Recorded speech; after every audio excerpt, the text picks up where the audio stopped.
Hello friends, কেমন আছো তোমরা সবাই? নিয়ে চলে এসেছি আবারও একটা মিনি ব্লগ। কালকে বেরিয়েছিলাম একটু শপিং করতে, আর এই যে বলো তো এটা কে আসছে খুঁজতে খুঁজতে আমাকে। ঠিক পুজো আর মাত্র বাকি, হাতে গোনা কটা দিন। দেন একটুখানি মেট্রো থেকে নেমে আমরা একটু মুসাম্বি রস খেয়ে নিয়েছিলাম গরমের মধ্যে নিজেকে একটু চিল রাখার জন্য। দেন শপিং এর দিকে এগোচ্ছিলাম। আগের কটা দিন গড়িয়াহাট গেছিলাম আর রোববার দিন চলে গেছিলাম হাতিবাগানে। আর এত ভিড়, সাফোকেশন শুরু হয়ে গেছিল। রোববারের বাজার মানে প্রচন্ড ভিড়, আর এই যে ভিড়ের মধ্যেই যতটুকু শপিং করা যায়। এখানে আমার বর আর অত্রিশ দাও টুকটাক কিছু জিনিসপত্র দেখে নিয়েছিল, আর এই কটা আমার বরের জন্য নেওয়া হয়েছিল।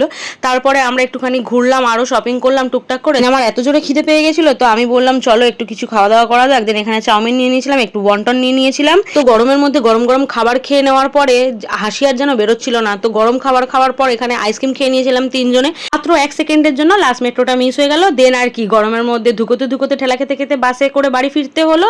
কি শপিং করেছি সেগুলো তোমাদের সাথে পরে শেয়ার করবো। ভিডিওটা যদি ভালো লেগে থাকে একটা লাইক, কমেন্ট, শেয়ার, চ্যানেলটাকে সাবস্ক্রাইব করে দিও। টাটা।